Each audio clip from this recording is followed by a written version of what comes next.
चलो, हमने पिछली क्लास में देखा था HTML क्या है ना।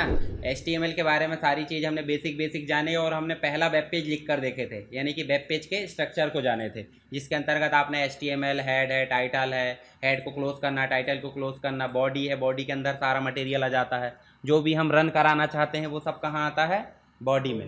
बाकी चीज़ें आपकी डेफिनेशन वगैरह है वो ऊपर आती है। और बॉडी क्लोज हो गई मतलब HTML वेब पेज एंड हो गया, और फाइनली एंड हुआ मतलब HTML क्लोज हो चुका है। तो ये लिखना बन गया था, ठीक है।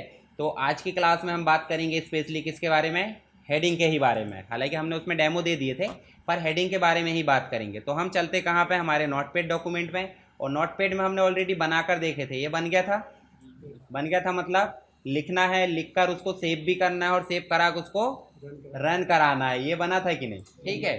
चलो, वो बन गया होगा क्योंकि वो बहुत ज़रूरी है। उसके बाद हम एक बार इसको सेव करे थे, तो कहाँ सेव करे बताओ ज़रा, डेस्कटॉप पे।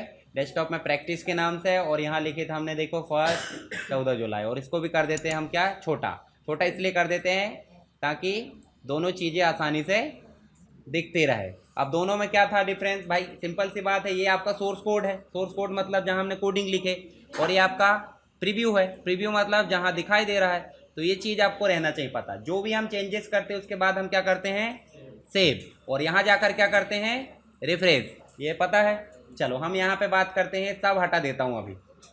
सब हटाने से मतलब ये हटा देता हूँ। तो इतना तो स्ट्रक्चर आपको याद रखना ही है, भूलना नहीं है। अंदर हम लिखते हैं हेडिंग टैग, तो हम यहाँ लिख देते हैं H1 के अंदर ही हम समझते हैं,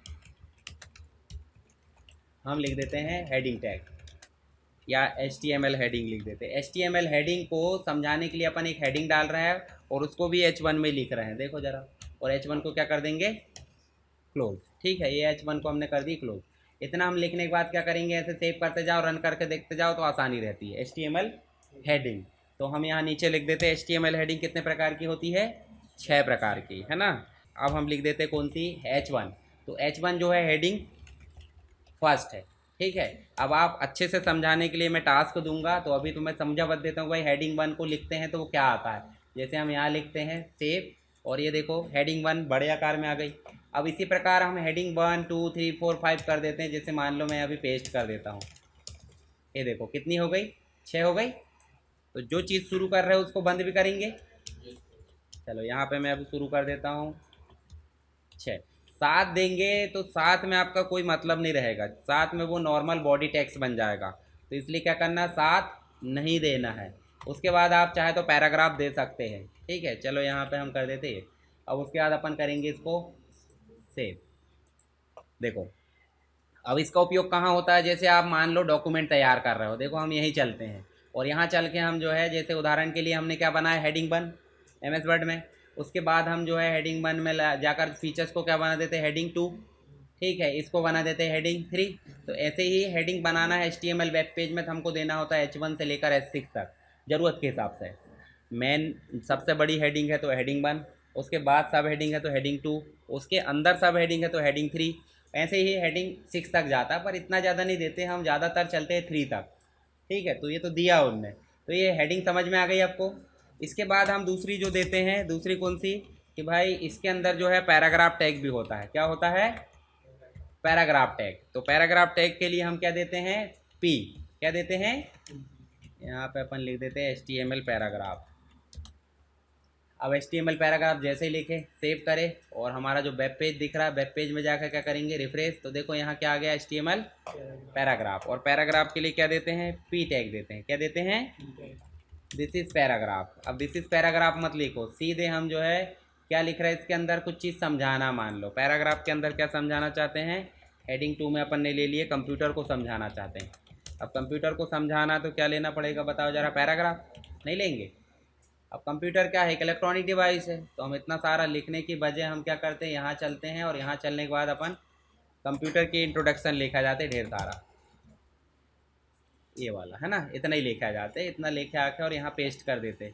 और पेस्ट करने के बाद लास्ट में पैराग्राफ को क्या कर दिए, बंद। बंद इसलिए करना है क्योंकि आगे तक की चीज़ें पैराग्राफ ना बने, जहाँ तक हम चाह रहे हैं वहीं तक बने। सेव करो, और सेव करने के बाद कहाँ चलो, रिफ्रेश। तो ध्यान से देखो, हेडिंग अलग आई है और पैराग्राफ अलग आया, ठीक है। इसके अलावा हम अगर मान लो पैराग्राफ में ही कुछ चीज़ें लिखना चाहते हैं, चलो यहाँ पे मैं एक पैराग्राफ और समझाता हूँ आपको। ये हमने पी लिए एक और पी में हम समझा रहे हैं जैसे मान लो एड्रेस वगैरह लिखते हैं या कुछ चीज़ें लिखना चाहते हैं। चलो एक चीज़ और लिखा जाता है, फिर एड्रेस मत लिखो, यहीं पे हम चलते हैं। चलो यहाँ से कुछ पैराग्राफ लिखे आते हैं, ये वाला, ये ठीक है। ये उठा के लिया है और उठा के ला के अपने HTML डॉक्यूमेंट में क्या कर दिए, पेस्ट कर दिए। देखो यहाँ ध्यान से देखो, पैराग्राफ कहाँ से शुरू हुआ है, एम एन स्कोप से, तो ख़त्म कहाँ होना चाहिए, यहाँ। जैसे हमने सेव करे और यहाँ जाके क्या करोगे, तो देखो नीचे क्या आ गया, एम एन स्कोप से पैराग्राफ शुरू हुआ है ना, और नीचे कहाँ ख़त्म हुआ, USD तक, $3000 तक। तो अब सिंपल सी बात है, ध्यान से देखो, एम एन स्कोप के बाद क्या आया है, नीचे एंटर, यहाँ है बाकायदा, पर इसमें दिख रही क्या, नहीं दिख रही।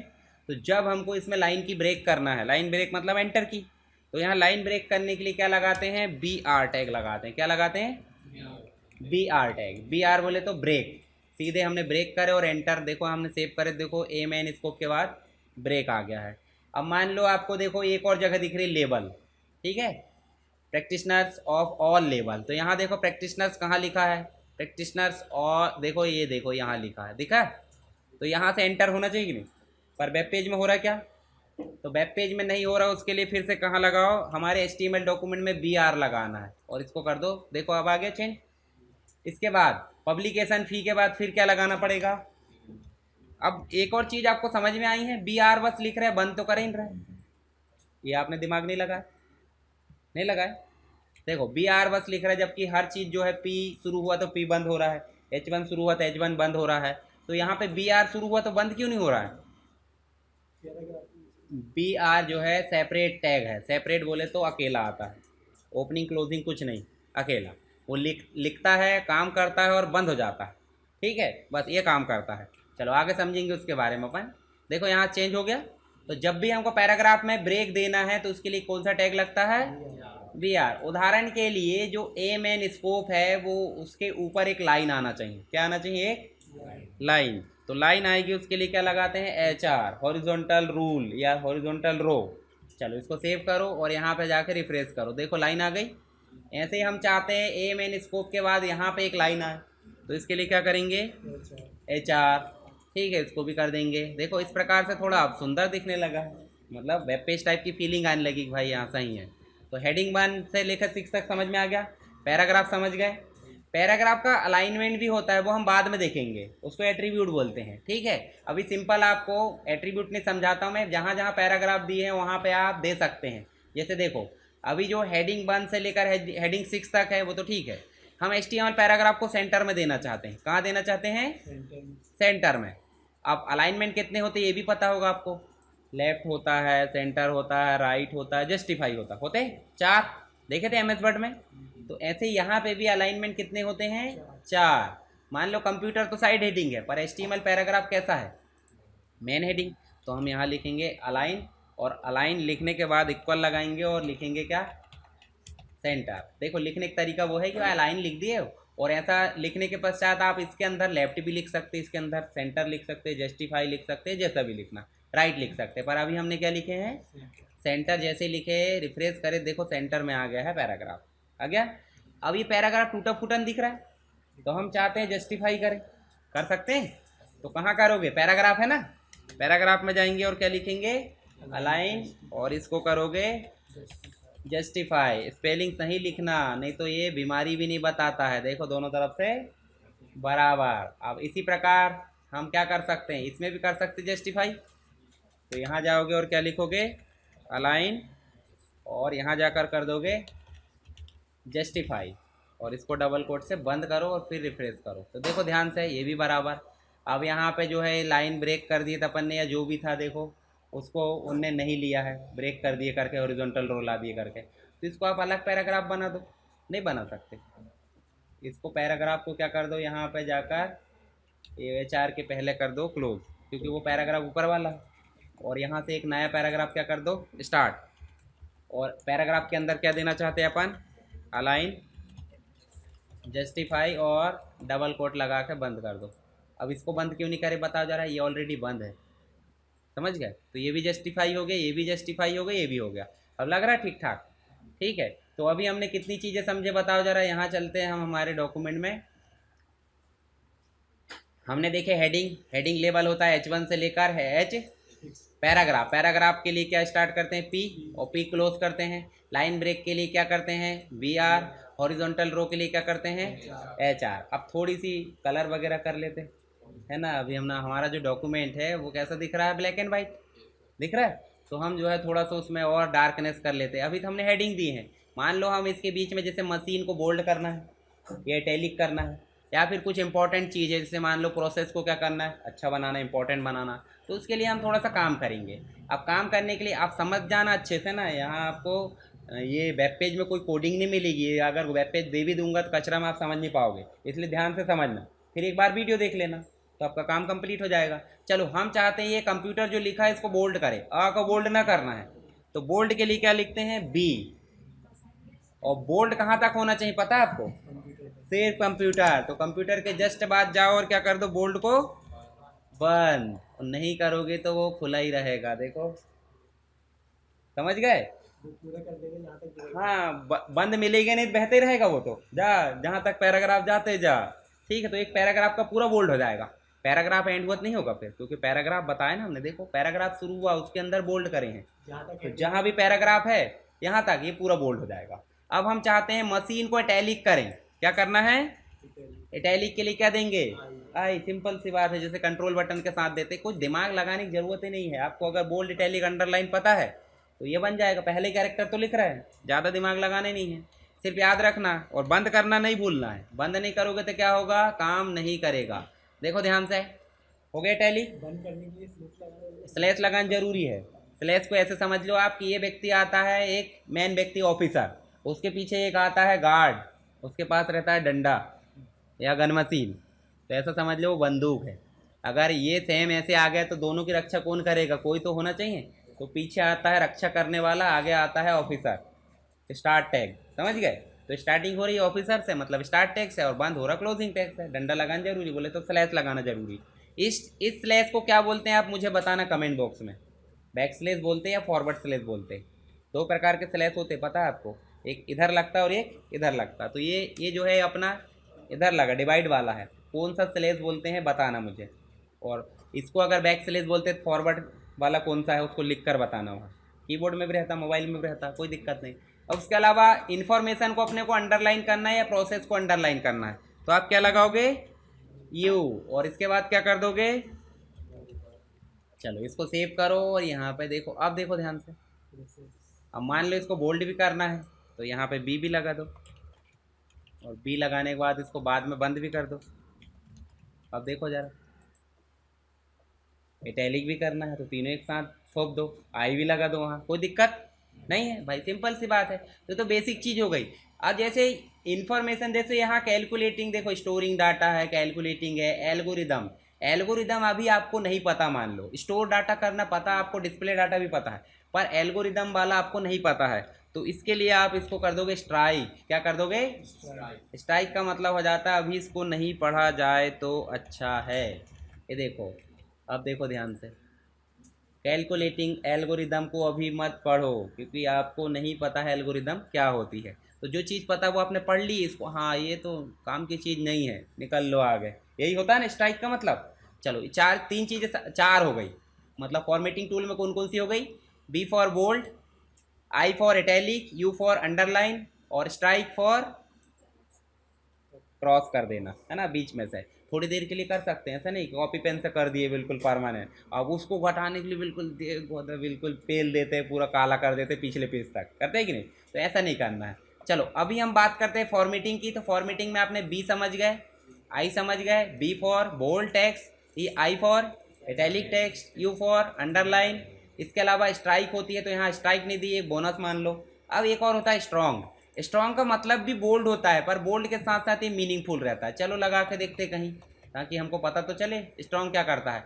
जैसे यहाँ प्रैक्टिशनर्स दिया है, पब्लिकेशन दिया है, चलो हम यहीं कहीं लगा लेते हैं, मोस्ट लेकर लेते हैं। मोस्ट में हम लिख देते हैं क्या, स्ट्रॉन्ग। स्ट्रॉन्ग हाई लेवल का है, मतलब जितनी भी वेबसाइट या वेब डेवलपमेंट करते हैं वो स्ट्रॉन्ग लगाते हैं। और स्ट्रॉन्ग क्या करना है, मोस्ट कंप्यूटर्स, और यहाँ स्ट्रॉन्ग को क्या कर दो, क्लोज।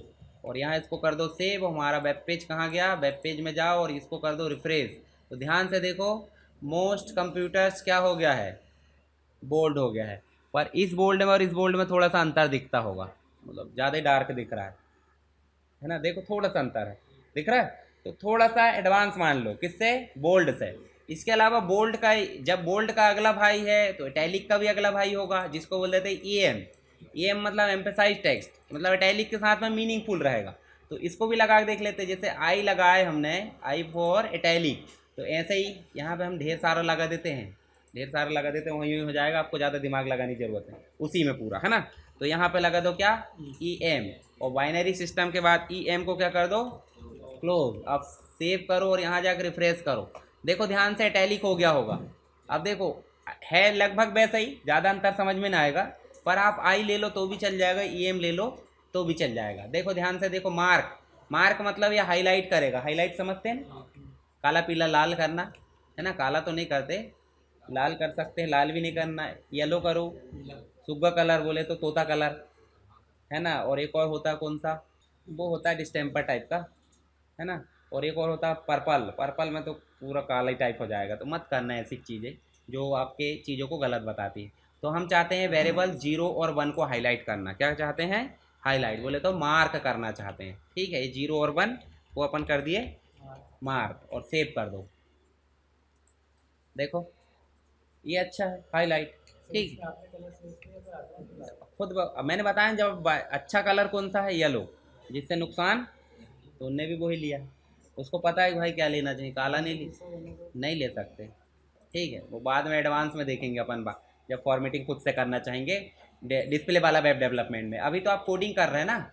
चलो हम चलते हैं कहाँ पे, स्मॉल, मतलब स्मॉल टेक्स्ट हो जाएगा, छोटा अक्षर हो जाएगा। अब स्मॉल टेक्स्ट क्या होता है, जैसे हमने सब स्क्रिप्ट सुपर स्क्रिप्ट देखे थे कि नहीं, वैसा कुछ होगा ये। जैसे मान लो अपन यहाँ पे लिख देते हैं टास्क, और टास्क को क्या कर देते हैं, स्मॉल कर देते हैं। और स्मॉल को टास्क के बाद स्मॉल को क्या कर देते हैं, क्लोज। अब देखो ध्यान से, यहाँ चलो रिफ्रेश करो, तो देखो ध्यान से, देखो टास्क जो है इससे छोटा हो गया है, स्मॉल। ठीक है, इसके अलावा आप चलो फिर से कहाँ पे, D E L. D E L जो है किसके जैसा हो जाता है, स्ट्राइक जैसा। मतलब स्ट्राइक अब यूज़ नहीं होता, क्या होता है यूज़, डी ई एल, कटा हुआ टेक्स्ट। कटा हुआ टेक्स्ट मतलब जैसे स्ट्राइक है कि नहीं, तो स्ट्राइक के बाद ही देख लेते हैं अपन, कहाँ लगाया अपन ने स्ट्राइक। तो स्ट्राइक के जस्ट बाद डिस्प्लेइंग को देख लेते हैं, एंड को लगा देते हैं ना, और यहाँ कर देते हैं डी ई एल, और एंड के बाद क्या कर देते हैं, बंद कर दो। बंद करना जरूरी है, देखो ध्यान से। बंद, अच्छा बंद पहले, खुला ही नहीं है वो। हाँ खुला नहीं है तो चालू कैसे होगा। ये देखो, ये देखो स्ट्राइक और डी ए एल सेम काम कर रहा है। तो आपको याद तो रहे, जैसे फॉर्मेटिंग टैग पूछा गया तो आप इनके बारे में, इनको पूरा एक साथ लिख दो ऐसे ही, लाइन बाय लाइन, और इनके बाद ऐसे थोड़ा थोड़ा समझा दो, हो गया, पूरे पूरे नंबर मिलेंगे। थ्योरी में नहीं मिलते, पूरा एग्जाम्पल बना के दे दोगे तो वो भी खुश हो जाएगा। ऐसे इंसर्टेड टेक्स्ट अंडरलाइन जैसा काम करता है। अभी हमने यू देखे ना, यू मतलब अंडरलाइन टेक्स्ट। चलो हम देख लेते हैं यहाँ पे, जैसे मान लो हम जो है यहाँ पे एम के बाद क्या कर लेते हैं, इंस। कभी कभी कुछ टैग जो है सपोर्ट नहीं करते वेब पेज के हिसाब से। ठीक है, चलो यहाँ पे देखो, देखो आप दोनों में अंडरलाइन में देखो, मान लो आप इसमें अंडरलाइन कर देते हैं। चलो मैं यहाँ पे एक लेता हूँ, इसमें यू कर देता हूँ, है ना। यहाँ कर देता हूँ यू, और यू को कर देते हैं यहाँ पे 1। देखो यहाँ पी के बाद उनने छोड़ दिया है ना। और यहाँ छोड़ेगा नहीं वो, भले ही नीचे आए चाहे ऊपर आए, भले ही है नहीं वहाँ पे, पर नहीं छोड़ेगा। ठीक है, तो इस प्रकार से हम क्या कर सकते हैं, अंडरलाइन और जो भी अदर फॉर्मेटिंग टैग है। तो आपको समझ में आया, B for bold, I italic, U मतलब अंडरलाइन, स्ट्रॉन्ग मतलब बोल्ड का बड़ा भाई, ई एम मतलब इटैलिक का बड़ा भाई, मार्क मतलब हाईलाइट करना, स्मॉल मतलब छोटा कर देना, डी ई एल मतलब स्ट्राइक जैसा, इंस मतलब होता है इंसर्टेड टेक्स्ट, बोले तो अंडरलाइन टेक्स्ट। तो इसके बारे में पूरा पढ़ लेना। अब एक चीज़ और समझ लो, उसके बाद अपन बाद में देखेंगे नेक्स्ट क्लास में। एक होती है कमेंट। कमेंट आप समझते होंगे, हमने एम एस वर्ड में पढ़े थे। कमेंट मतलब ऐसा टेक्स्ट जो हमारी ज़रूरत का रहता है पर प्रिंट नहीं आता। ऐसे समझ लो, वेब पेज में हमारी ज़रूरत का तो है पर वेब पेज में नहीं देखेगा, समझ गए। प्रिंट ही कर रहे हैं एक तरीके से, यहाँ लिख रहे हैं और वहाँ प्रिंट हो रहा है। तो कमेंट एक ऐसी चीज़ है जो वेब पेज में दिखाई नहीं देगी। जैसे उदाहरण के लिए हम यहाँ पे कोडिंग में चले और कोडिंग में चल के हमने देखो यहाँ पे क्या कोडिंग करे बताओ ज़रा। एक तो पैराग्राफ को हमने क्या करे हैं जस्टिफाई, और दूसरा हमने अंडरलाइन करे। तो हम यहाँ एक कमेंट बना देते हैं। कमेंट बनाने के लिए आपको क्या करना होता है, देखो कमेंट बनाने के लिए आपको सिर्फ लिखना होता है एक्सक्लेमेशन साइन डबल डैश, उसके बाद लिख दो जो भी लिखना है और फिर डबल डैश लगा फिर से क्लोज कर दो। तो हम चलते हैं हमारे इसमें वेब पेज में, एक्सक्लेमेशन साइन लगाते हैं और फिर डबल डैश लगाते हैं और हम लिख देते हैं this is comment for paragraph and underline. आप समझाने के लिए यूज़ कर सकते हैं। स्पेस दो, डबल लगाओ, डैश और बंद कर दो। कायदे से ये प्रिंट होना चाहिए कहाँ पे, पब्लिकेशन फीस के बाद होना चाहिए कि नहीं होना चाहिए। चलो अभी सेव कर लिए, रिफ्रेश करो, देखो पब्लिकेशन फीस के बाद कोई चेंजेस हुआ। मतलब ये जो कमेंट है वो सिर्फ डेवलपर या जो वेब डिज़ाइनर होता है उसकी जानकारी के लिए होती है कि इस पैराग्राफ में क्या यूज़ किया गया, आप लिख सकते हो। बाद में पता थोड़ी चलेगा कि क्यों यूज़ किया गया था। तो जो भी कोड है उसको समझाने के लिए, यानी कोड को डिस्क्राइब करने के लिए हम क्या यूज़ करते हैं, कमेंट। तो कमेंट लेने के लिए आपको इस प्रकार से यूज़ करना, अंदर आपको जो भी लिखना लिख सकते, बाकी शुरुआत और एंड सेम रहेगी, ठीक है। तो बाकी चीज़ जो लिस्ट है वो हम नेक्स्ट क्लास में देखेंगे। अभी हमने जो चीज़ देखे है वो देखे हैं हेडिंग 1 से लेकर 6 तक, पैराग्राफ देखें, लाइन ब्रेक, हॉरिजॉन्टल लाइन और फॉर्मेटिंग टैग, इनका अच्छे से उपयोग करके देखना है।